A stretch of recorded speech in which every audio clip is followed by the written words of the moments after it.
নমস্কাৰ ডিজিটেল আসামলৈ আপোনালোক সকলোকে স্বাগতম জনাইছো আমি আলোচনা কৰিছো বিএড এন্ট্ৰেন্স এক্সামৰ বাবে ইণ্ডিয়ান এডুকেশ্যন কমিশ্যন আৰু আজিৰ এই ভিডিঅ'টিত আমি আলোচনা কৰিম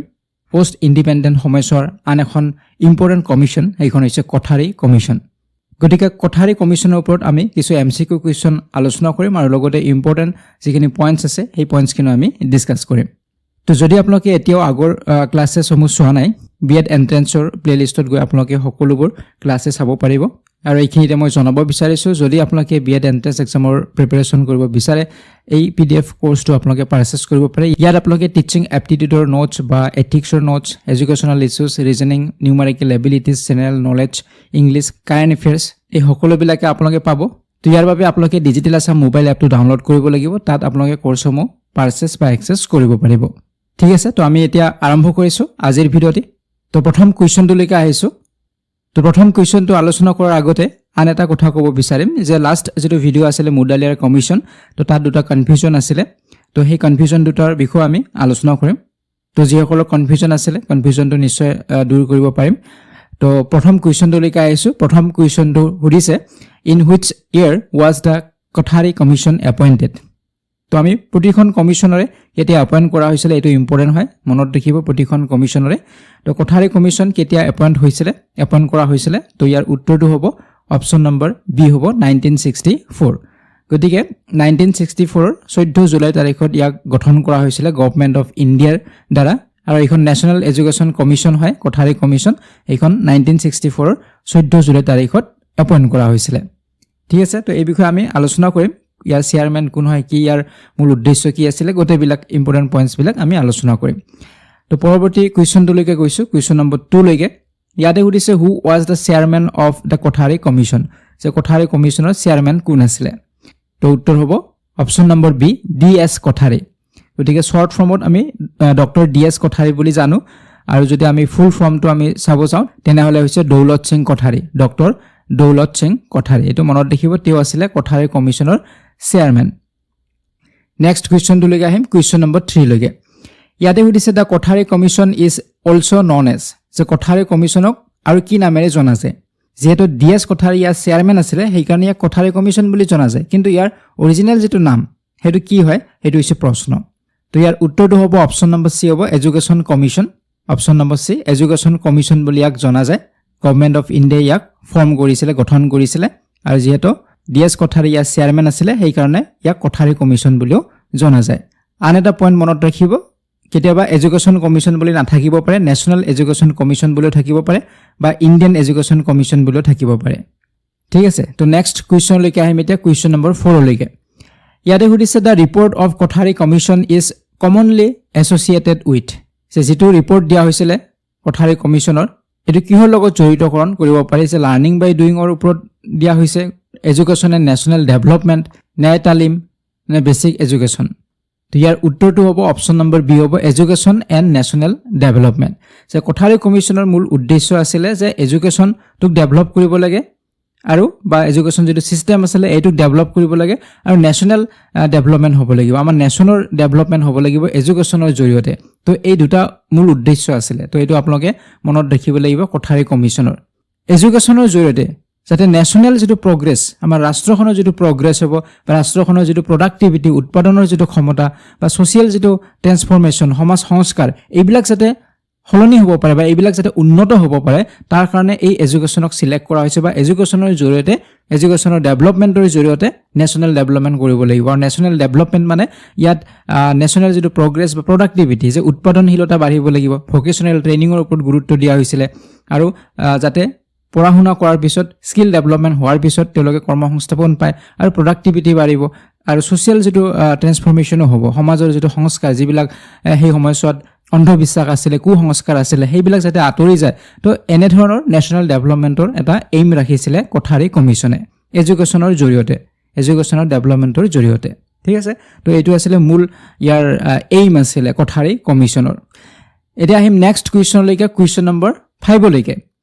এটো ইম্পৰ্টেন্ট কুৱেশ্যন হয় দা কোঠাৰী কমিশ্যন কভাৰ্ড যে কোঠাৰী কমিশ্যনে কাক কভাৰ কৰিছিল কাক অন্তৰ্ভুক্ত কৰিছিল প্ৰাইমাৰী এডুকেশ্যন অনলি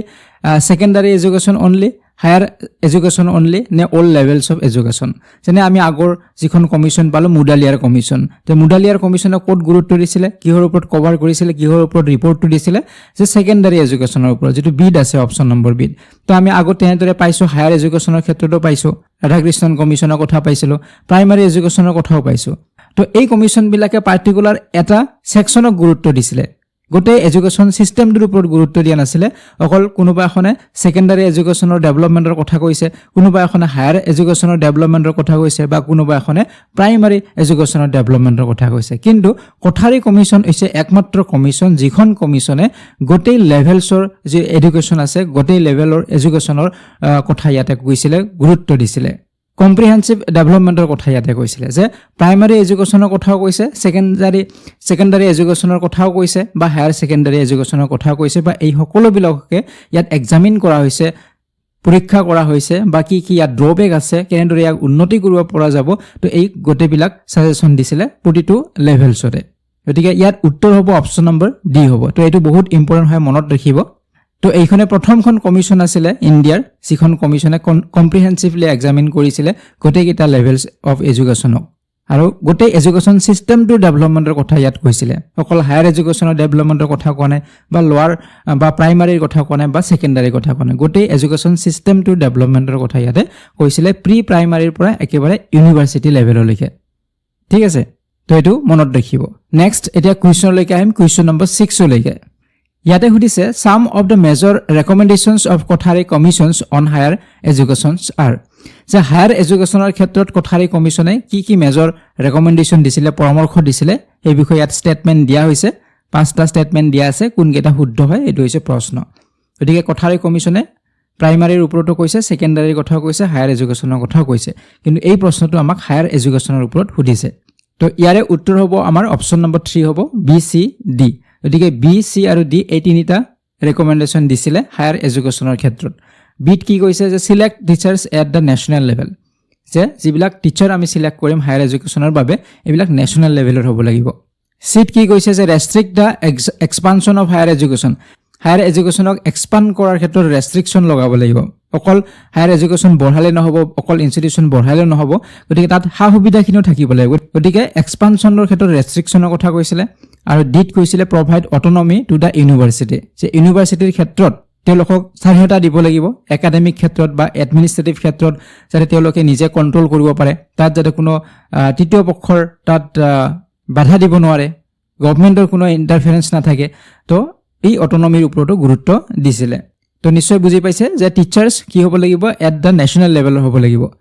ইয়াৰ অৰ্থ এইটোৱে আছে, যিটো চিলেকশ্যন হ'ব টিচাৰ্ছবিলাকৰ হায়াৰ এডুকেশ্যনৰ বাবে, এইটো নেশ্যনেল লেভেলত ইয়াৰ চিলেকশ্যন হ'ব লাগিব। অকল স্থানীয়ভাৱে বা লোকেলি তেওঁলোকক চিলেক্ট কৰিব নোৱাৰিব, নেশ্যনেল লেভেলত হ'ব লাগিব।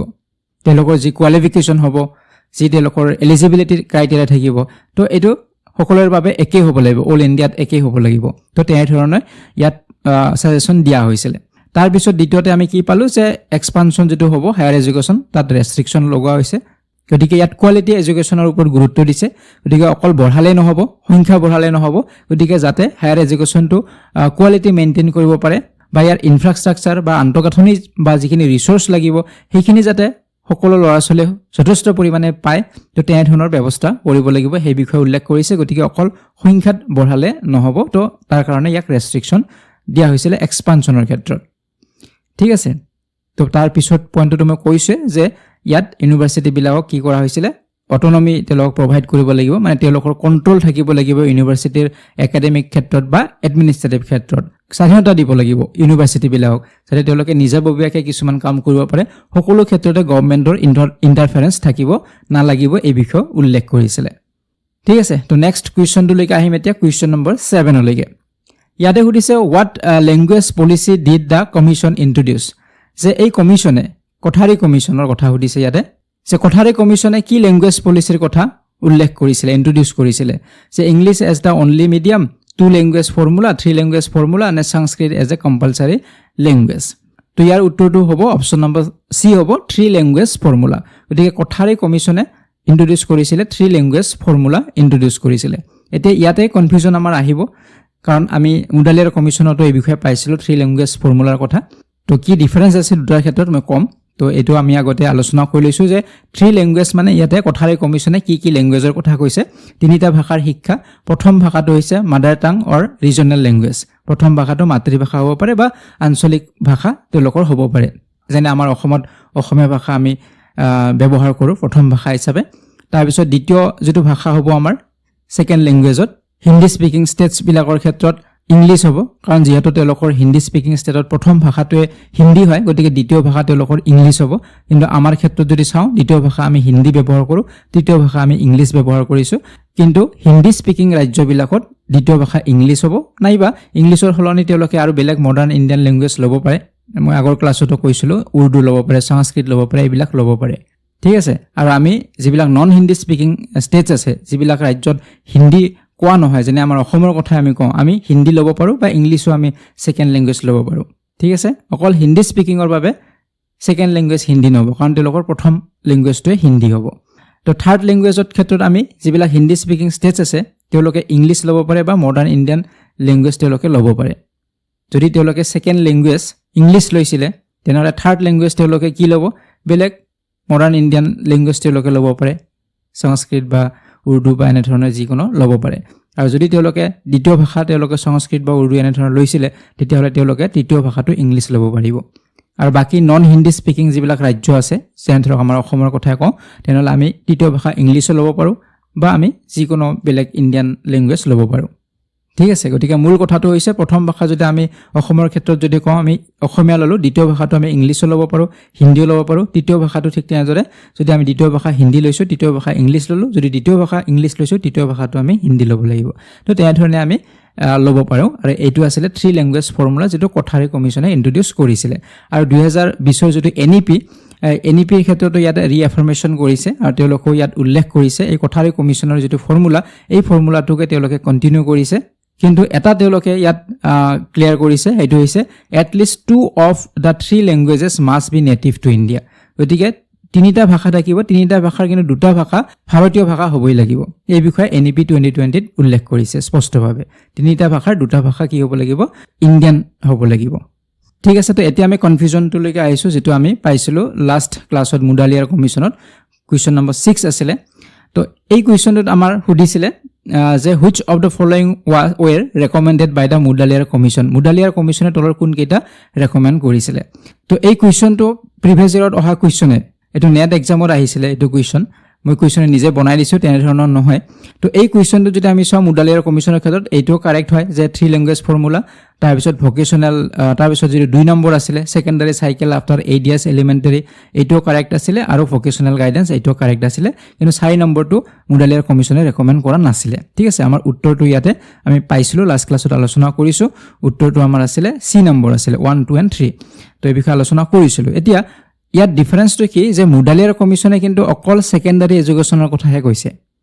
ঠিক আছে আৰু আমি কোঠাৰী কমিশ্যনত কি পালো কোঠাৰী কমিশ্যনে কিন্তু কম্প্ৰিহেনসিভ গোটেই বিলাকৰ কথা কৈছে গোটেই এডুকেশ্যন সিস্টেমটোৰ কথা কৈছে প্ৰি প্ৰাইমাৰীৰ পৰা আপ টু হায়াৰ এডুকেশ্যনৰ লৈকে ইউনিভাৰ্চিটি এডুকেশ্যনৰ লৈকে কৈছে গতিকে এই মুডালিয়াৰ কমিশ্যনে যে 3 ল্যাঙ্গুৱেজ ফৰ্মুলাৰ কথা কৈছিলে এটো অকল সেকেন্ডাৰী লেভেলৰ কথাহে কৈছে বাকি বিলাকৰ কথা কোৱা নাই আৰু কোঠাৰী কমিশ্যনে যেটো 3 ল্যাঙ্গুৱেজ ফৰ্মুলাৰ কথা কৈছে হেতু গোটেই এডুকেশ্যন সিস্টেমটোৰ কথা কৈছে তো এটো হৈছে ইয়াৰ ডিফাৰেন্স কিন্তু আপোনাক যদি খুদে যে 3 ল্যাঙ্গুৱেজ ফৰ্মুলা কোনে ইন্ট্ৰোডিউস কৰিছে তেতিয়া কিন্তু আপোনালোকে মুডালিয়াৰ কমিশ্যন লিখিব নোৱাৰে তেতিয়া আপোনালোকে লিখিব লাগিব কোঠাৰী কমিশ্যনে লিখিব লাগিব যদি খুদে যে 3 ল্যাঙ্গুৱেজ ফৰ্মুলা কোনে ইন্ট্ৰোডিউস কৰিছিলে তেতিয়া কোঠাৰী কমিশ্যনে লিখিব লাগিব মুডালিয়াৰ কমিশ্যনৰ সেকেন্ডাৰী এডুকেশ্যনৰ ক্ষেত্ৰত তিনিটা ল্যাঙ্গুৱেজৰ কথা কৈছে আৰু হেতুকে ইয়াতে ষ্টেটমেন্টত 3 ল্যাঙ্গুৱেজ ফৰ্মুলা বুলি উল্লেখ কৰিছে তিনিটা ভাষাৰ কথা তেওঁলোকক কৈছে মুডালিয়াৰ কমিশ্যনে সেকেন্ডাৰী এডুকেশ্যনত ঠিক আছে তো কনফিউজনটো নিশ্চয় দূৰ হৈছে বুলি ভাবো গতিকে আপোনাক যদি খুদে যে কোনে ইন্ট্ৰোডিউস কৰিছে 3 ল্যাঙ্গুৱেজ ফৰ্মুলা তেতিয়া কিন্তু মুডালিয়াৰ কমিশ্যন লিখিব নোৱাৰিব তেতিয়া লিখিব লাগিব কোঠাৰী কমিশ্যনে যেটো তেওঁলোকে কম্প্ৰিহেনসিভ এডুকেশ্যনৰ কথা কৈছে ঠিক আছে তো নেক্সট এতিয়া আমি কুৱেশ্যনলৈকে আহিম কুৱেশ্যন নম্বৰ 8 লৈকে তো কুৱেশ্যন নম্বৰ 8 ত আমাক ষ্টেটমেন্ট দিয়া হৈছে দুটা প্ৰথম ষ্টেটমেন্টত কৈছে যে Kothari commission recommended a national system of education based on a structure of 10+2+3 যে কোঠাৰী কমিশ্যনে কি ৰেকমেন্ড কৰিছিলে যে নেশ্যনেল সিস্টেম অফ এডুকেশ্যন গোটেই এডুকেশ্যনৰ নেশ্যনেল এটা সিস্টেমৰ কথা কৈছিলে আৰু সেই সিস্টেমটো কিহৰ ওপৰত বেস কৰিব লাগিব ষ্ট্ৰাকচাৰটো 10+2+3 কথা কৈছে দ্বিতীয় ষ্টেটমেন্ট কৈছে যে national education commission was constituted in June 2005 by the Prime Minister Dr. Manmohan Singh. তো এই দুটা স্টেটমেন্টে ইয়াতে কি হ'ব কারেক্ট হ'ব প্ৰথম স্টেটমেন্টটো কাৰেক্ট দ্বিতীয় স্টেটমেন্টটো কাৰেক্ট গতিকে আমাৰ উত্তৰ ইয়াতে হ'ব অপচন নম্বৰ 1 হ'ব both statement 1 and 2 are correct হ'ব এতিয়া চাব ইয়াতো এটা কনফিউজন আহিব 10 + 2 + 3 যেটো আমি আগৰ ক্লাছতো আলোচনা কৰিছিলো তো হেতুলে আমি আহিম কিন্তু প্ৰথমতে আমি ইয়াতে আলোচনা কৰি লওঁ যে কোঠাৰী কমিছনে যেটো 10 + 2 + 3 কথা কৈছে এটো কিহৰ কথা কৈছে সেই বিষয়ে আমি প্ৰথমতে আলোচনা কৰিলো কাৰণ এটো ইম্পৰ্টেন্ট হয় যে নতুন এটা প্যাটাৰ্ন যেটো এডুকেশন স্ট্ৰাকচাৰৰ ক্ষেত্ৰত কোঠাৰী কমিছনে কৈছিলে আৰু এই স্ট্ৰাকচাৰটো তেওঁলোকে গোটেই এডুকেশন সিস্টেমটোৰ ডেভেলপমেন্টৰ ক্ষেত্ৰত কৈছে যেটো কোঠাৰী কমিছনে আমি অলৰেডি আলোচনা কৰিলো প্ৰি প্ৰাইমাৰীৰ পৰা ইউনিভাৰ্সিটি লেভেলৰ উন্নতিৰ কাৰণে তেওঁলোকে ৰিপৰ্ট দাখিল কৰিছিলে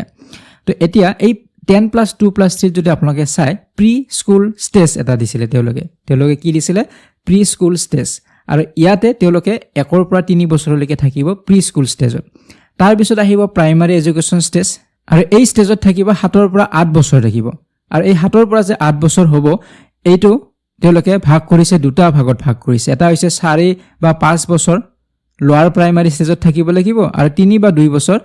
হায়াৰ প্ৰাইমাৰী ষ্টেজত থাকিব লাগিব গতিকে প্ৰাইমাৰী এডুকেশন ষ্টেজটোক দুটা ভাগত ভাগ কৰিছে এটা হৈছে লোৱাৰ প্ৰাইমাৰী ষ্টেজ এটা হৈছে হায়াৰ প্ৰাইমাৰী ষ্টেজ আৰু ইয়াতে টোটেল যেটো হ'ব এই প্ৰাইমাৰী এডুকেশন ষ্টেজটোত 7 ৰ পৰা 8 বছৰ তেওঁলোকে থাকিব লাগিব আৰু লোৱাৰ প্ৰাইমাৰীটোত যদি চাও 4 ৰ পৰা 5 বছৰ হ'ব পাৰে আৰু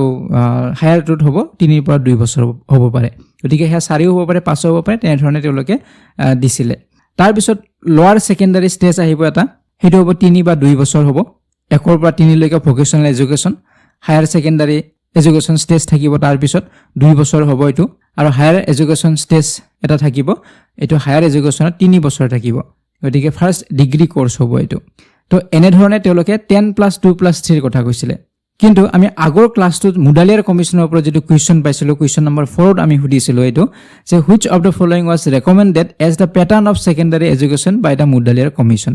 তো ইয়াতে আমাৰ উত্তৰটো আছিল 10 + 2 + 3 তো ইয়াতে কিন্তু এটো কোৱা হোৱা নাই যে মুডালিয়াৰ কমিছনে 10 + 2 + 3 ইন্ট্ৰোডিউস কৰিছিলে এটো কোৱা নাই গতিকে কোনে ইন্ট্ৰোডিউস কৰিছে বুলি যদি সুধে 10 + 2 + 3 কোঠাৰী কমিছন হ'ব কিন্তু ইয়াতে কি কৈছে প্ৰশ্নটোত যে প্যাটাৰ্ন অফ সেকেন্ডাৰী এডুকেশন কাৰণ যেহেতু মুডালিয়াৰ কমিছনে সেকেন্ডাৰী এডুকেশনৰ কথাহে কৈছিলে গতিকে এই সেকেন্ডাৰী এডুকেশনত কোনটো প্যাটাৰ্ন ফলো কৰা হ'ব হেতু হৈছে প্ৰশ্ন আৰু তেওঁলোকে এইটোৱে কৈছিলে যে 10 বছৰ থাকিব 10 বছৰ পঢ়ি অহাৰ পিছত 2 বছৰ হায়াৰ সেকেন্ডাৰী পঢ়িব লাগিব তেওঁলোকে এইটো কৈছিলে যে 2 বছৰ হায়াৰ সেকেন্ডাৰী পঢ়িব লাগিব আগত 10 বছৰ পঢ়িব লাগিব আৰু হায়াৰ সেকেন্ডাৰী পাছ কৰাৰ পিছতহে ডিগ্ৰী পঢ়িব পাৰিব তো এই বিষয়ে উল্লেখ কৰিছিলে গতিকে তেওঁলোকে মূল ফোকাস কোড কৰিছে যেটো তেওঁলোকে সেকেন্ডাৰী এডুকেশনৰ কথা কৈছিলে গতিকে তেওঁলোকে এই 2 ইয়াৰ্স অফ হায়াৰ সেকেন্ডাৰী এডুকেশনৰ ওপৰতহে ফোকাস কৰিছে বাকি 10 বছৰ কোড কেনেদৰে কি পঢ়িব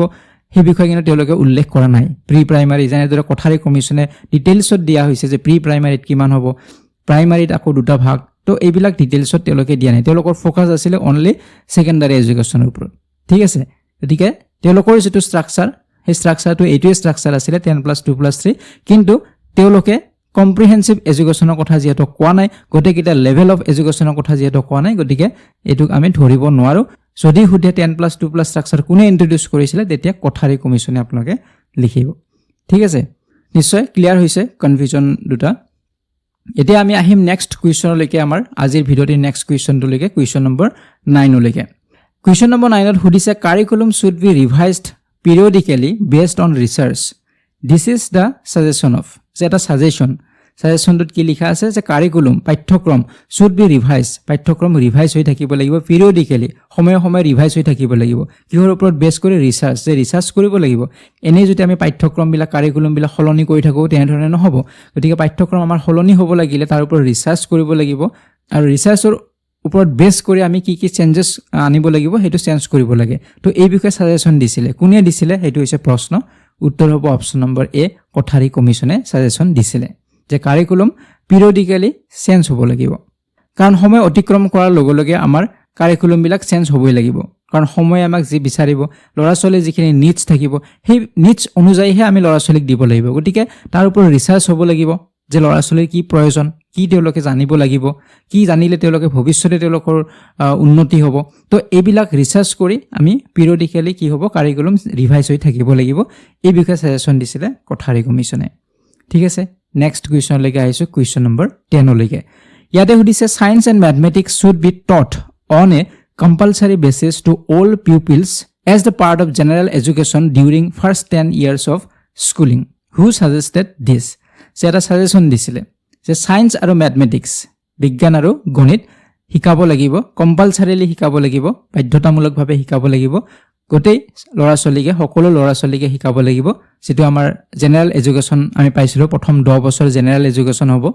এই প্ৰথম 10 বছৰত সকলোকে ক্লাছ 10 লৈকে বুলি ধৰিব পাৰোঁ আমি, ক্লাছ 10 লৈকে সকলোকে সায়েন্স আৰু ম্যাথছ বাধ্যতামূলকভাৱে শিকাব লাগিব। তো এইটো কোনে কৈছিলে? এইটো কৈছিলে কোঠাৰী কমিশ্যনে কৈছিলে। অপশ্যন নম্বৰ 1 হ'ব শুদ্ধ উত্তৰ। গতিকে কিছুমান ইম্পৰ্টেণ্ট কোঠাৰী কমিশ্যনৰ যিটো ৰেকমেণ্ডেশ্যন স্কুল এডুকেশ্যনৰ ক্ষেত্ৰত, সেইটো যদি আমি চাওঁ, প্ৰথমটোতো আমি পালোৱে যে সায়েন্স আৰু ম্যাথছ কম্পালসাৰিলি শিকাব লাগিব ক্লাছ 10 লৈকে, বা 10 বছৰৰ যিটো স্কুলিং হ'ব এই 10 বছৰত কম্পালসাৰিলি বাধ্যতামূলকভাৱে শিকাব লাগিব।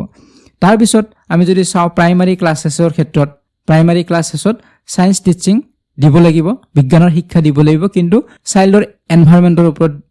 ৰিলেট কৰি দিব লাগিব। ল'ৰা ছোৱালীয়ে যিহেতু প্ৰাইমাৰী ক্লাছ হ'ব, তেওঁলোকৰ যিটো ল'ৰা ছোৱালীৰ যিখিনি তেওঁলোকৰ এনভাইৰনমেণ্ট হ'ব, পৰিৱেশ হ'ব, সেই পৰিৱেশৰ ওপৰত বেছ কৰি তাত আমি সায়েন্সৰ কথাবিলাক ইনক্লুড কৰিব লাগিব। যেনেদৰে বৰ্তমান আমি যদি চাওঁ সায়েন্সটো নাথাকে প্ৰাইমাৰীত, কিন্তু থাকে কি পৰিৱেশ থাকে। এই পৰিৱেশৰ ওপৰত, পৰিৱেশ যিটো ছাবজেক্ট, তাতে সায়েন্সৰ কথাবিলাক সোমাই দিয়া হয়, গতিকে ইয়াক ৰিলেট কৰি দিয়া হয়। তো সেই বিষয়ে ছাজেশ্যন দিছিলে কোঠাৰী কমিশ্যনে। 3 নম্বৰ যদি চাওঁ আপাৰ প্ৰাইমাৰী লেভেলত কি কৰিব লাগিব, নলেজ একুইজিশ্যনৰ ওপৰত গুৰুত্ব দিবলৈ কৈছে, যে নলেজ আহৰণ কৰাৰ ওপৰত গুৰুত্ব দিব কৈছে। ল'ৰা ছোৱালীয়ে যাতে নিজে নিজে স্বতঃস্ফূৰ্তভাৱে পৰিৱেশৰ পৰা নলেজখিনি জ্ঞানবিলাক আহৰণ কৰে, তাৰ ওপৰত গুৰুত্ব দিব কৈছে আপাৰ প্ৰাইমাৰীৰ ক্ষেত্ৰত। গতিকে একেটা ইম্পৰ্টেণ্ট যি ৰেকমেণ্ডেশ্যন কোঠাৰী কমিশ্যনৰ আপোনালোকে মনত ৰাখিব। নেক্সট এতিয়া কুৱেশ্যনলৈকে আহিম আমি, কুৱেশ্যন নম্বৰ 11লৈকে। কুৱেশ্যন নম্বৰ 11ত সুধিছে under whose chairmanship was the common school system originally advocated. যে কমন স্কুল ছিষ্টেম, এই কমন স্কুল ছিষ্টেমটো কাৰ চেয়াৰমেনশ্বিপত এইটো প্ৰথম ইন্ট্ৰডিউচ কৰা হৈছিলে, এই কনচেপ্টটো আমি বুজি পাব লাগিব। কমন স্কুল ছিষ্টেম মানে কি হয়? তো ইয়াৰ উত্তৰটো অপশ্যন নম্বৰ চি হ'ব, ডক্টৰ দৌলত সিং কোঠাৰী হ'ব। গতিকে এই কোঠাৰী কমিশ্যনে ইয়াক ছাজেশ্যন দিছিলে কমন স্কুল ছিষ্টেমৰ কথা। গতিকে আমাক এনেধৰণেও প্ৰশ্নটো সুধিব পাৰে যে কমন স্কুল ছিষ্টেম কাৰ দিনত হৈছিলে বা কাৰ চেয়াৰমেনশ্বিপত হৈছিলে? তো দৌলত সিং কোঠাৰীৰ চেয়াৰমেনশ্বিপত। চ' এতিয়া আমি জানিব লাগিব যে কমন স্কুল ছিষ্টেম মানেনো কি? যে কমন স্কুল ছিষ্টেম হৈছে সকলোৰে বাবে একে, কমন হ'ব, সকলো ল'ৰা ছোৱালীৰ বাবে একেই হ'ব, কমন হ'ব, ফ্ৰী দিব লাগিব তেওঁলোকক এডুকেশ্যন, ইকুইটেবল হ'ব লাগিব, যাক যিমান প্ৰয়োজন ল'ৰা ছোৱালীক সেই হিচাপে তেওঁলোকক শিক্ষা দিব লাগিব। সকলো ল'ৰা ছোৱালীকে হাই কোৱালিটিৰ এডুকেশ্যন দিব লাগিব, যে কাৰোবাক কম এডুকেশ্যন দিলেও কাৰোবাক বেছি দিলেও তেনেধৰণৰ হ'ব নালাগিব। তেওঁলোকে যিকোনো কালচাৰৰ হ'ব পাৰে, যিকোনো তেওঁলোকে ফেমিলি বেকগ্ৰাউণ্ডৰ হ'ব পাৰে, যিকোনো ধৰ্মৰ হ'ব পাৰে ল'ৰা ছোৱালীসকল। গতিকে প্ৰতিটো ধৰ্ম, প্ৰতিটো বৰ্ণ, প্ৰতিটো পৰিয়ালৰ ল'ৰা ছোৱালীক সমানে শিক্ষা দিব লাগিব, সমান সা সুবিধা দিব লাগিব। এইটো আছিলে কমন স্কুল ছিষ্টেম, সকলোৰে বাবে একেই শিক্ষা। তো এইটো কোনে ইন্ট্ৰডিউচ কৰিছিলে? কোঠাৰী কমিশ্যনে ইয়াক ছাজেশ্যন কৰিছিলে। ঠিক আছে, নেক্সট কুৱেশ্যনলৈকে আহিম, কুৱেশ্যন নম্বৰ 12লৈকে। ইয়াতে সুধিছে কনচিডাৰ দ্য ফলোয়িং ষ্টেটমেণ্টছ, 3টা ষ্টেটমেণ্ট দিয়া আছে, কোনটো ইয়াৰে শুদ্ধ হ'ব? প্ৰথমটোত কৈছে Kothari commission recommended the common school system, যিটো আমি অলৰেডি পালোঁ, এইটোতো শুদ্ধ হয়ে যে কোঠাৰী কমিশ্যনে কমন স্কুল ছিষ্টেমৰ কথা কৈছিলে। দ্বিতীয়তে কি কৈছে? It emphasized science and mathematics education. তো এইটো আমি অলৰেডি পালোঁ যে ছায়েন্স আৰু মেথমেটিক্স, বিজ্ঞান আৰু গণিতৰ শিক্ষাৰ ওপৰত গুৰুত্ব দিছিলে। প্ৰথম 10 বছৰ যি স্কুলিং হ'ব তাত কম্পালচাৰিলি ছায়েন্স আৰু মেথমেটিক্স শিকাবলৈ ছাজেশ্যন দিছিলে। তো এইটো কাৰেক্ট হ'ল। 3 নম্বৰত কি কৈছে? It recommended spending 6% of national income on education. যে কোঠাৰী কমিশ্যনে ছাজেশ্যন কৰিছিলে যে দেশখনৰ যিটো নেশ্যনেল ইনকাম হ'ব, এই নেশ্যনেল ইনকামৰ 6% এডুকেশ্যনৰ নামত খৰচ কৰিব লাগিব বুলিও এটা পৰামৰ্শ দিছিলে গভৰ্ণমেণ্টক। তো এইটো একেবাৰে কাৰেক্ট হয়। তো গোটেই 3টা ষ্টেটমেণ্টে কি হয়? শুদ্ধ হয়। উত্তৰ হ'ব অপশ্যন নম্বৰ ডি 1, 2 and 3। তো নিশ্চয় বুজিব পাৰিছে, কাৰণ কমন স্কুল ছিষ্টেম অলৰেডি আমি আলোচনা কৰিছোঁ যে সকলোকে সমান শিক্ষা দিব লাগিব, সমান তেওঁলোকে অপৰচুনিটি পাব লাগিব ল'ৰা ছোৱালীসকলে, যিকোনো তেওঁলোকে ছ'চিয়েল বেকগ্ৰাউণ্ডৰ নহওক কিয়, যিকোনো তেওঁলোকে ধৰ্মৰ নহওক কিয়, ধনী দুখীয়া যিকোনো হ'ব পাৰে, সকলোকে সমান শিক্ষা দিব লাগিব। তো সেইটো তেওঁলোকে কৈছিলে, ছাজেশ্যন দিছিলে কোঠাৰী কমিশ্যনে। দ্বিতীয়তে আমি এইটোও পাইছোঁ যে ছায়েন্স আৰু মেথমেটিক্সৰ যিটো এডুকেশ্যন, এইটো কম্পালচাৰিলি ল'ৰা ছোৱালীক দিব লাগিব আৰু 3 নম্বৰত কি কৈছে 6% নেশ্যনেল যদি ইনকাম হ'ব যদি জিডিপি হ'ব তাৰে 6% কিহত খৰচ কৰিবলৈ পৰামৰ্শ দিছিলে গভৰ্ণমেণ্টক এডুকেশ্যনৰ ক্ষেত্ৰত ঠিক আছে এতিয়া আহিম নেক্সট কুৱেশ্যনলৈকে কুৱেশ্যন নম্বৰ 13 লৈকে ইয়াতে উঠিছে destiny of a nation is shaped in its classroom who said this যে কোনে কৈছিলে যেটো ভাগ্য হ'ব এখন নেশ্যনৰ এখন ৰাষ্ট্ৰৰ হেতু কোট গঠন হ'ব ক্লাছৰুমৰ ভিতৰত ক্লাছৰুমৰ শ্ৰেণীকোঠাৰ ভিতৰতে দেশখনৰ ভৱিষ্যত বা দেশখনৰ যেটো ভাগ্য নিৰ্ধাৰণ হ'ব তো এই বিষয়ে কোনে কৈছিলে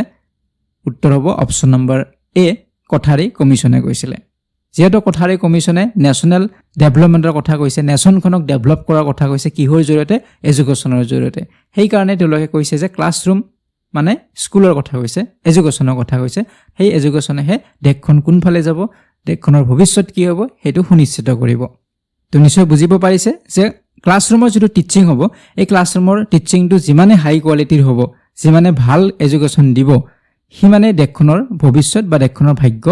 সুন্দৰ হ'ব দেশখনৰ যেটো ফিউচাৰ হ'ব এই ফিউচাৰটো সুনিশ্চিত হ'ব গতিকে যিমান পাৰে বেটাৰ এডুকেশ্যন দিয়াৰ কথা পৰামৰ্শ দিছিলে এই কোঠাৰী কমিছনে ঠিক আছে নেক্সট কুৱেশ্যনলৈকে আহিম এতিয়া কুৱেশ্যন নম্বৰ 14 লৈকে তো ইয়াতে এটা এছাৰচন আৰু এটা ৰিজন দিয়া হৈছে যুক্তি আৰু এটা কাৰণ দিয়া হৈছে প্ৰথম ইয়াত যুক্তিটো দিয়া হৈছে the Kothari commission recommended work experience যে কোঠাৰী কমিছনে ৱৰ্ক এক্সপেৰিয়েন্সৰ ওপৰত গুৰুত্ব দিছিলে বা ৰেকমেণ্ড কৰিছিলে ৰিজনটো কি দিয়া হৈছে যে education should be connected with productivity activity and real life experience যে কিয় কোঠাৰী কমিছনে ৱৰ্ক এক্সপেৰিয়েন্সৰ ওপৰত গুৰুত্ব দিছিলে কাৰণ এডুকেশ্যনক শিক্ষাক আমি কানেক্ট কৰিব লাগিব সংযোগ কৰিব লাগিব কিহৰ হৈতে productivity activity and real life experience যাতে ল'ৰা ছোৱালীয়ে ৰিয়েল লাইফ এক্সপেৰিয়েন্স লাভ কৰে অকল কিতাপৰ কথাতে তেওঁলোকে আবদ্ধ হৈ থাকিব নালাগিব তেওঁলোকৰ আখে-পাখে বা তেওঁলোকৰ চাৰিওফালে যিবিলাক বস্তু আছে